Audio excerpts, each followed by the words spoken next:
great to see you again. And I'm so grateful to be with everybody tonight. Um, some of you were here when I told my story of weeks ago here. And my sobriety date is April the 9th of 1981. Um, I have a sponsor. It's Bob B. from St. Paul, Minnesota. I sponsor people. That's the center of my life, really.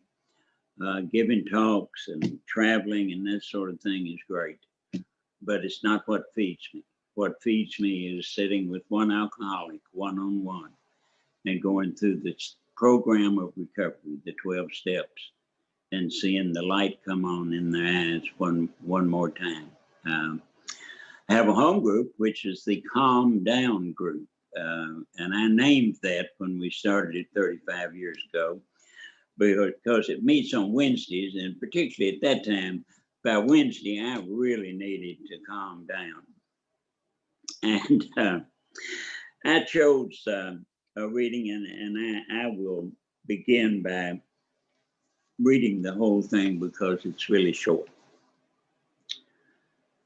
As we go through the day, we pause when agitated or doubtful and ask for the right thought or action. We constantly remind ourselves we are no longer running the show, humbly saying to ourselves many times each day, "Thy will be done."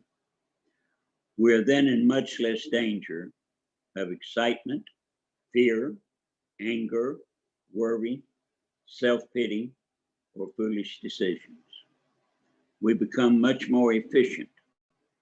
We do not tire so easily, for we're not burning up energy foolishly as we did when we were trying to arrange life to suit ourselves. And that's immediately followed by what I believe to be the shortest paragraph in the big book. It works. It really does. Let me just talk a minute about how a relationship with my Creator has developed in my life. I was 37 when I got sober, and up until that point, I had never acknowledged the existence of a God or a higher power that had anything to do with human life. I was all right with some intellectual theory about a creative force, but the idea of some sort of metaphysical power it offended my intellect. And for the first 37 years of my life, I was an evangelical agnostic. Part of my mission was to disabuse the superstitious of their superstitions. When Ramona was reading the spiritual experience, I thought how much one of the final statements describes the way I was: belligerent and unmoving denial. And that's exactly where I was. I was belligerent. Alcohol took absolutely everything from me. I'm not here to tell my story, but I will tell you that on a scale of 1 to 10, my horror story is probably a good solid 8.5 or 9. I drank alcoholically from the first time I drank at 12, 13. Alcohol dominated everything in my life. And I managed to stumble upstairs for about 20 years, despite my alcoholism. And then the wheels completely came off, and I lost everything. Wound up living without an address for about a year. No contact with my only child for over 3 years. I'm a lawyer, and my law partners had to kick me out of the law firm that I had founded. And the state of Kentucky, which is where I live in Louisville, Kentucky, had taken my law license.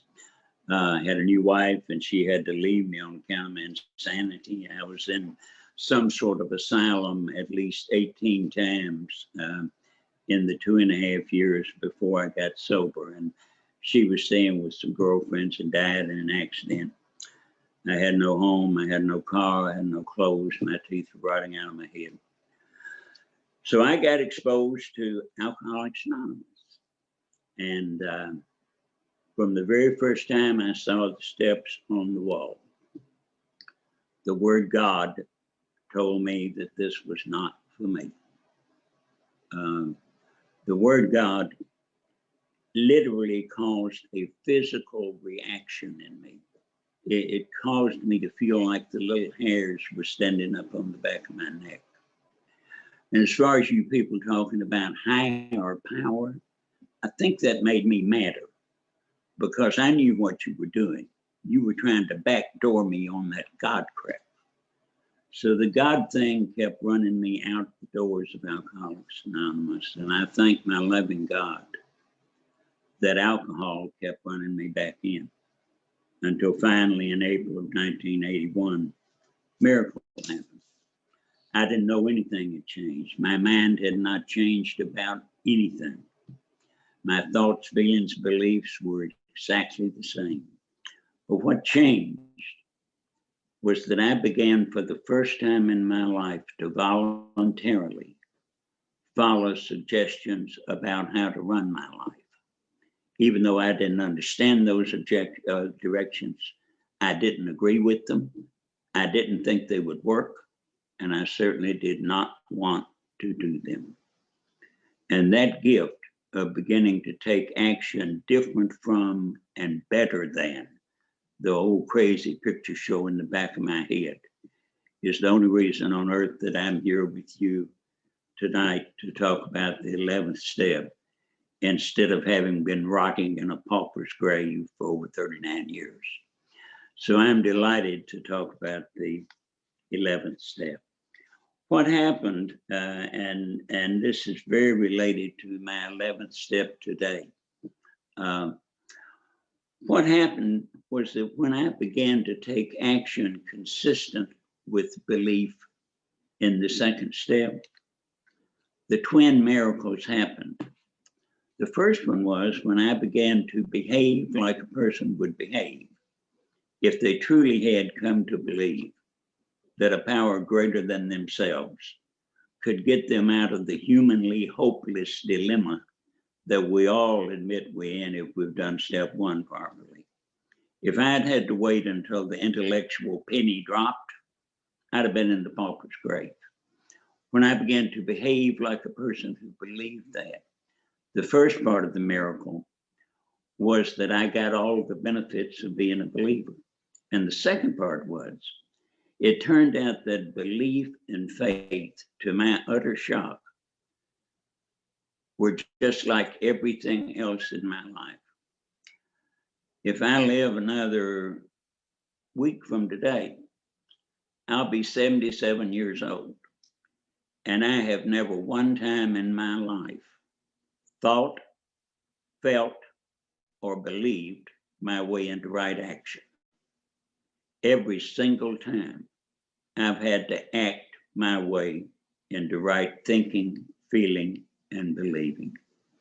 And the second part of the twin miracle was, as a result of taking the action consistent with belief, I did indeed come to believe, and faith found me. Now, the miracle of recovery not only restored things for me, it didn't really restore, it just gave me a new and better life in every regard. And the 11th step was a cornerstone of my recovery and still is. But for the first 9 years I was sober, the 11th step was my favorite step. It was my touchstone step. It was my go-to step. And I didn't have much problem coming up with a morning routine of prayer, meditation, and an evening routine of going through my day and considering my day and so on and praying. And by the way, I was told in April 1981 to get on my knees and pray. And thought I wasn't even going to do that, but I'd been given the gift I didn't know I was given. To my utter surprise, I found myself getting down on my knees. And as far as I was concerned, talking to the wall, asking something I did not believe was there, to do something I did not believe could be done. And as I said, those twin miracles happened to me. So as far as the morning thing goes, after I had begun to come to believe, I asked my original sponsor, a fellow by the name of Cherry Carpenter from Nashville, Tennessee, which was where I got sober. I asked Cherry, how do I begin in the morning to cultivate my conscious contact with God? And when do I do it?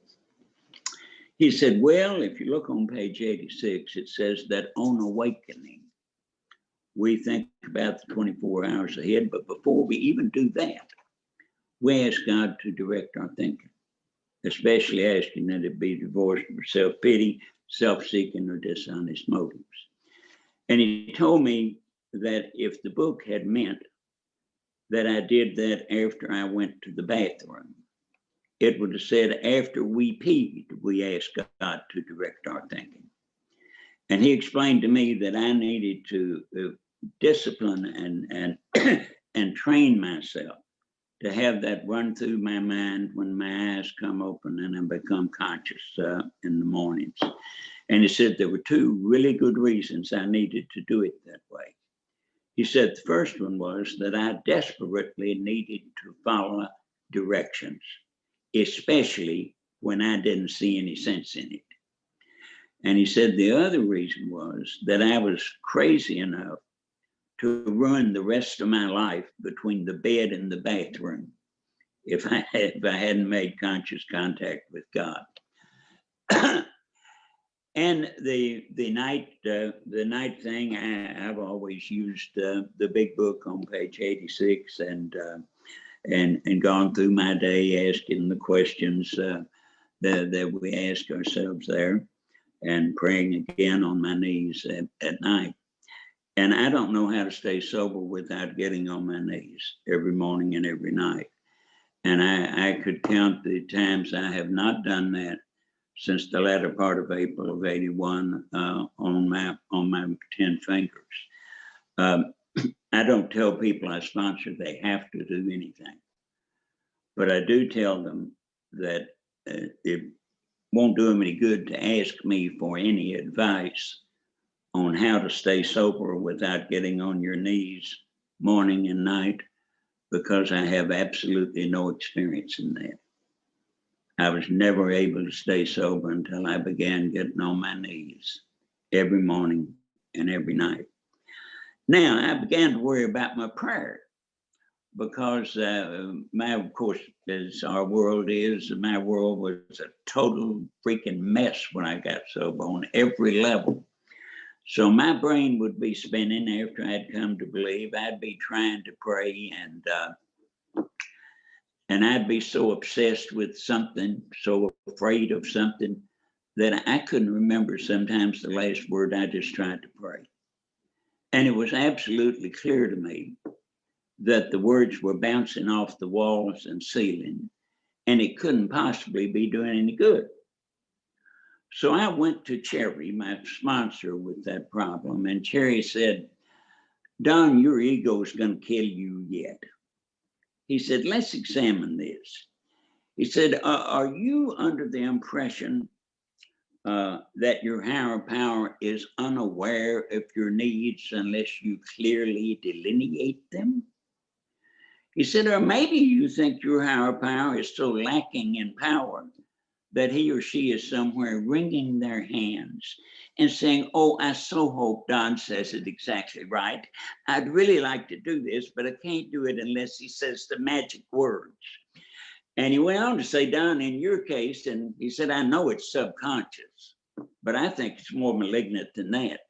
He said, in your case, I think you suspect that you may state it so eloquently that you will sway God into doing something God would not have done otherwise. He said, you dummy, the only thing of real value is to humble yourself before your God like a little child and say please and thank you. He explained to me that there is absolutely nothing intellectual or psychological about prayer, or for that matter, the steps or the program of recovery. It's all a matter of following directions and humbling myself before my God and trying to help my fellow man.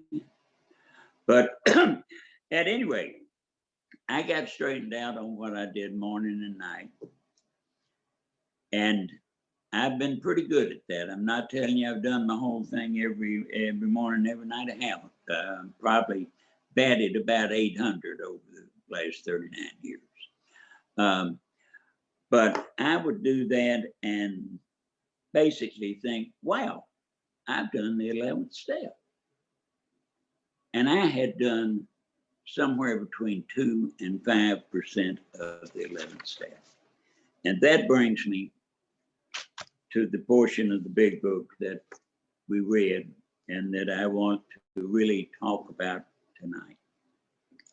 Because in that little paragraph, beginning on the bottom, page 87, and ending on the top of 88, it's really easy to miss what that is. But that is the entire instruction manual for the other 95 or 98% of the day. The total instruction manual.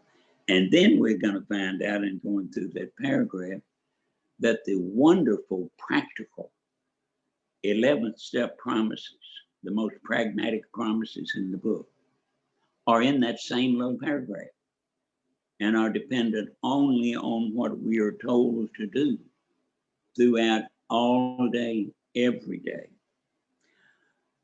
It's only 3 things. We're to pause when we agitated or doubtful and ask for the right thought or action. That's number 1. Secondly, we are to constantly remind ourselves that we are no longer running the show. And the word constantly, it was explained to me, is there because I am constantly trying to run the show. So I have to constantly remind myself that I do not want to be an ant on a log floating down the river, and the stupid ant thinks he's steering the log. And that's the way I was for 37 years of my life. And that's still my default position. If I don't do what I need to do during the day, the action that is 10, 11, and 12 to maintain my spiritual condition, I'll go right back to my default position. And I'll be like that ant running around, driving himself crazy, trying to steer that log. In the meantime, ignoring and neglecting the little ant crap that the ant could and should be doing while they're futilely trying to steer the log. But, excuse me, but that's why I need to constantly remind myself I'm no longer running the show. And then the third thing and final thing is that as I go through, and it doesn't say when I'm upset, it doesn't say when I'm troubled or when I'm indecision, it just says I do it all day, every day. I humbly say to myself many times, thy will be done.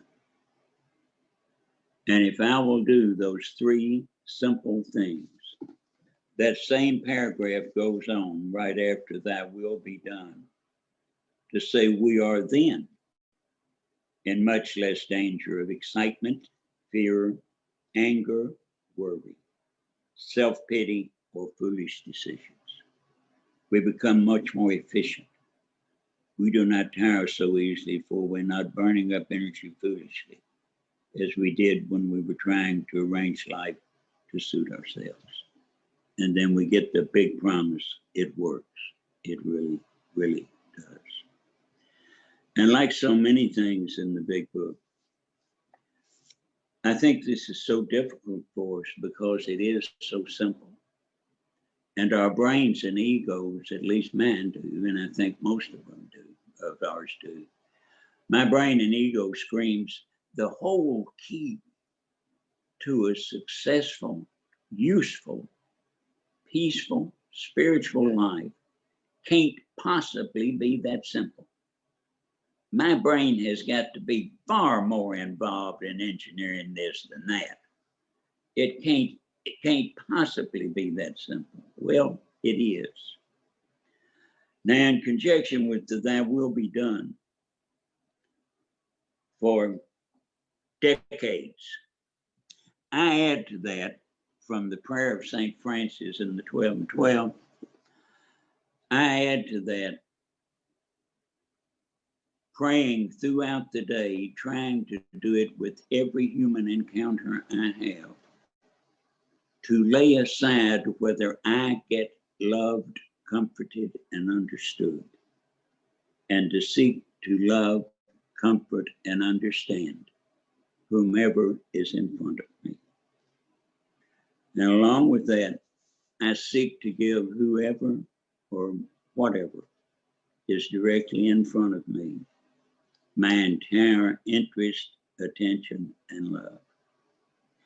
My AA hero, Chuck Chamberlain, promises us that if we can succeed in giving anything or anybody our entire interest, attention, and love, regardless of how dull we thought the person or thing was, for that moment they will become the most interesting thing in the world. It's truly a miracle when I can do that. And I've run Pray to Love, Comfort, and Understand you guys through my head a dozen times already since this meeting's been going on. I do it with kissing my wife good morning in the mornings. I've done it many times in front of murder juries where I was defending the defendant. I've done it in front of appellate courts. I do it with the person behind the counter at the convenience store. And when I can do that, it absolutely, completely revises all of my human relations and encounters. You can feel the atmosphere in wherever you are just change when the focus gets off me and what I'm going to say next and how it's going to sound and what you're going to think of me and whether I'm going to get you to love, comfort, and understand me just exactly the way I want you to. When I really laid that aside, and for just that little time, you have become more important to me than I am. Whole lot of miracles happen. One of those miracles is I've learned that if any part of me is trying to get you to love, comfort, and understand me, and that includes some things that it seems like it's un-American to include. That includes making darn sure you respect me. That includes you don't step on my rights, by God. If any part of me is coming from there, I've found it to be an absolute spiritual law that I will not be loved, comforted, and understood to my satisfaction. It just cannot happen. If I'm letting my comfort depend on you loving, comforting, and understanding me, even if you do exactly what I thought I wanted you to do, before you're done, I'll change it. Because I'm trying to get you to fill up a God-shaped hole inside me. And there's no way in the world that anybody or anything other than God can fill that hole. So the bottom line on that is the only way it's possible for me to be loved, comforted, and understood to my satisfaction is when I prayed until finally I really have gotten the focus off me and I really am trying to love, comfort, and understand you. And when that happens, I wind up loved, comforted, and understood beyond my wildest dreams. Of course, when I like that and try to hold on to it, poof, I got to start over. Which reminds me with what I'm going to close with. I'm going to close with talking about as I go through that other 95 or 98% of the day, the two spiritual traits or characteristics that I'm convinced are the most underrated, under-discussed of all spiritual traits. And the first of those is courtesy. Just plain courtesy. If I am unfailingly courteous, I'm a long way down the road to seeking to love, comfort, and understand other people. I don't say a lot of things that I have to 10th step. I don't do things to people that I have to make amends in 10th step. If I'm always courteous. Now, in my role as a criminal defense lawyer and in my role of being blessed with sponsoring lots of folks, I have to tell people some pretty darn unpleasant stuff. I have to cross-examine witnesses, and my objective is to get them to say something that they probably don't want to say and may not be in their best interest. But I have found that I can do all of that and remain courteous. In fact, oddly, I found out I'm more effective when I do it courteously. And the bottom line on courtesy is simply this. I believe it's impossible to be discourteous and spiritual at the same time. I think they're mutually exclusive. So courtesy is just the bedrock of an awful lot. And one of the sad things about courtesy is it's so often easier for us to be courteous to strangers than to the people we live with, the very closest people with us. And I believe that every little sharp remark, even when it's flying under the flag of humor, leaves a scar, and they build up. And I believe that's the basis. Sharon and I are going to celebrate 30 years sober the day after Christmas. So for 30 years married, the day after Christmas, 4 days from now. And Sharon and I haven't had any intervening separations or divorces, and we never argue. But at the real base of that is we are unfailingly courteous to one another. And it makes for so much peace in our home. It makes for just a wonderful atmosphere to live in an atmosphere of simple courtesy. And that other trait that I have to take through the day, I had mentioned on the love, comfort, and understand that when I like it and try to hold on to it, poof, it's all gone. I've got to start over. Persistence. I haven't done anything perfectly since I've been sober except not drunk. Everything else I've failed and started over, sometimes 50 or 100 times a day. And I thought in early sobriety, when I was coming to believe, I thought that every time that happened, it was an interruption of my spiritual growth. I've known for a long time that process of taking an errant stitch and saying, oops, getting knocked over by self-will in some form or some form of self, and saying, oh, sorry, Mom, Dad, I screwed up again. And taking another couple of stitches in the right direction, and then getting blindsided by self wearing another disguise, and getting up and starting that over 50 or 100 times a day sometimes, is the only spiritual growth of which I'm capable. And it seems like my God is just real pleased with that. If my God had meant for me to be perfect, God would first have given me the ability to recognize perfection, which I cannot. And then God would, even if I could recognize it, God would have given me the ability to attain it, which I could not, even if I could recognize perfection. So I believe, and a dear friend of mine, Scott L. from Nashville, says that really that first misstep is a part of God's will.